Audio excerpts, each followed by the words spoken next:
Akankah ada CLBK? Saya lihat ada kemungkinan itu.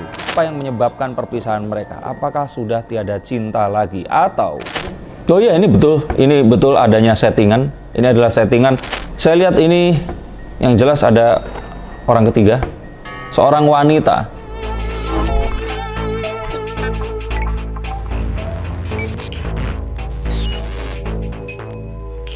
Halo Science-Seekers, kembali berjumpa bersama saya Denny Darko. Tidak ada yang namanya misteri, yang ada adalah tanda-tanda yang kita semua coba untuk mengerti. Bersama saya adalah teman-teman dari Indigo Production, lebih tepatnya dari Intense Investigasi yang tayang seperti kamu minum obat setiap Senin sampai Sabtu, 3 hari dalam sehari. So pastikan kalian menonton, jangan lupa subscribe, like, dan share linknya jika ini bermanfaat. Dan kita akan membahas tentang usainya Tofu, Torik, dan Fuji. Tapi saya sebenarnya sudah memberikan banyak sekali clue di mana kalau nggak ada hal-hal yang bisa menaikkan hubungan mereka, maka ini akan segera berakhir. Tapi kalau ternyata mereka berhasil menaikkan status hubungannya, maka Maret dan April akan menjadi bulan mereka. Tapi kenyataannya berkata seperti yang pertama, dan akhirnya mereka berpisah. Nah, apakah mereka akan berjumpa lagi? Akankah ada CLBK? Saya lihat ada kemungkinan itu. Dan apa yang menyebabkan perpisahan mereka? Apakah sudah tiada cinta lagi atau ada pihak ketiga di sini? Dan saya lihat ya, ada pihak ketiga. So pastikan kita akan jawab semua pertanyaan dari kalian. Dari awal sebenarnya ini adalah hubungan yang mungkin sedikit dipaksakan. Bukan dari personnya, tetapi dari nature mereka ini berada. Mereka ini berasal dari mana? Nah, itu yang paling penting. Nah, dipaksakannya di situ. Karena kalau kita lihat sejarah dari kakaknya, Atta Halilintar dan Aurel, ini menunjukkan kalau mereka ini kan nggak ada pacaran. Bahkan saya pun pernah di awal membuat sebuah video awal banget tuh, tahun lalu waktu mereka masih bareng, itu tengah-tengah pandemi itu. Fuji dan Torik mustahil akan pacaran. Saya dibully. Karena Torik dan Fuji tidak akan berpacaran. Torik dan Fuji tidak akan berpacaran. Karena sama orang tuanya nggak boleh pacaran. Jadi nanti apapun namanya itu pasti ya mereka kan pergi bareng bikin ini konten bareng, baper-baperan ya kayak Atta sama Aurel dulu kan nggak boleh dibilang pacaran kan ya. Jadi kalau saya bilang sih ya karena saya bilang orang tuanya nggak akan setuju, tapi ternyata mereka nekat pacaran. Nah, artinya apa yang saya katakan apakah salah? Tidak. Orang tuanya tidak menyetujui sampai sekarang juga. Jadi kalau saya lihat sih sebenarnya ini adalah orang tuanya Torik ya. Nah, jadi kalau saya lihat di sini ini adalah sesuatu yang memang tergantung. Sejak awal ini dipaksakan dan sulit untuk bersatu. Artinya bukan tidak mungkin untuk bersatu. Apakah jodoh ada? Tapi untuk yang dipaksakan ya effortnya harus lebih luar biasa. Nah, kita lihat bahwa Fuji masih muda. Emosinya juga masih sangat naik dan turun di sini. Nah, Torik sendiri ini di sini digadang sebagai kakak tertua laki-laki setelah Atta Halilintar. Otomatis setelah Atta ini menikah, maka tampuk kepemimpinan keluarga yang jumlahnya ini 11 orang ini tadi tentu saja harus dipimpin oleh Torik, mencontohkan, memberikan juga nasihat dan juga melakukan hal-hal yang mungkin juga sejalan dengan apa sih nafas keluarga Halilintar ini. Dan ini sepertinya sulit, dan ini satu hal yang kalau orang yang berpikir pasti akan nah kan kejadian juga seperti itu. Oh iya, ini betul adanya settingan. Ini adalah settingan dari Sang Maha Kuasa. Nah, karena di awal mereka tuh kan awalnya memang di-set untuk bikin konten yang makan besar itu loh.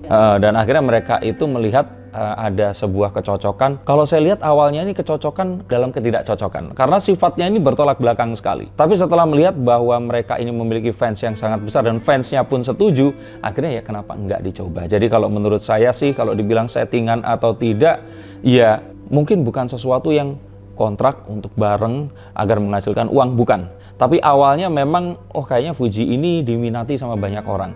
Terus Torik saat itu juga belum seterkenal akhirnya sekarang ini juga.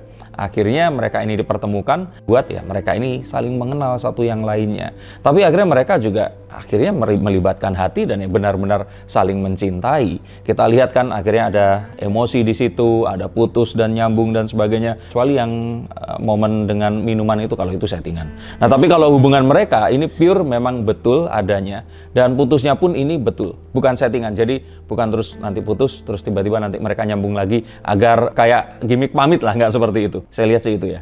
Saya lihat ini yang jelas ada orang ketiga, seorang wanita. ibunya Thorik. Ya jelas lah. Semua tadi juga di awal sudah saya katakan bahwa orang ketiganya ini adalah beliau.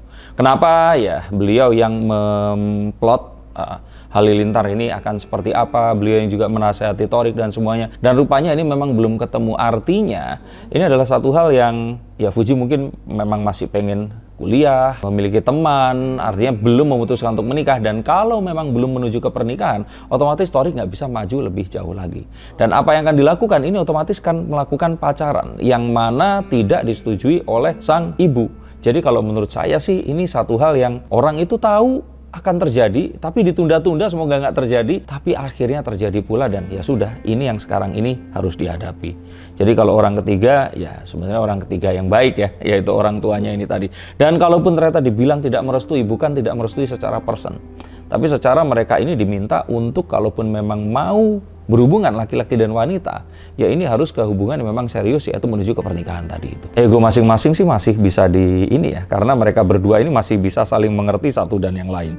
Mengerti kalau pekerjaan mereka ini berkaitan dengan segala hal yang mungkin ketemu sama seorang lawan jenis, atau kerja sampai malam nggak harus ketemu, atau hal-hal yang melibatkan komentar netizen yang pasti amat pedas.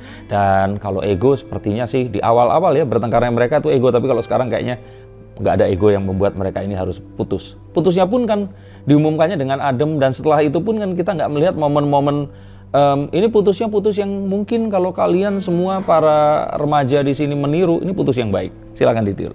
King of Pentacles kayaknya Thorik. Di dalam hati dia. Tapi yang mutusin juga dia. Iya dong. Yang mutusin dia karena dia pengen istilahnya memiliki hubungan yang lebih jauh lagi, tapi ternyata kan Fujinya masih remaja dan masih ingin menghabiskan kehidupan sama seperti mungkin remaja-remaja yang lain yang seusia dengan dia. Jadi kalau menurut saya sih ini satu hal yang ya tadi makanya saya katakan apakah mungkin balik, itu sangat mungkin. Saya kira itu masih banyak hal yang belum dieksplor di antara mereka berdua, dan setelah mereka putus mereka nanti akan kangen dengan kebersamaan yang lalu. Dan saat kangen itu tadi mereka akan memunculkan sisi-sisi yang malah akan membuat keduanya ini saling tarik-menarik untuk kembali. Tapi nanti yang akan terjadi adalah ya Fuji sendiri belum mau untuk menuju ke pernikahan, Thoriknya nggak bisa mendekat karena dia harus benar-benar menuju ke pernikahan.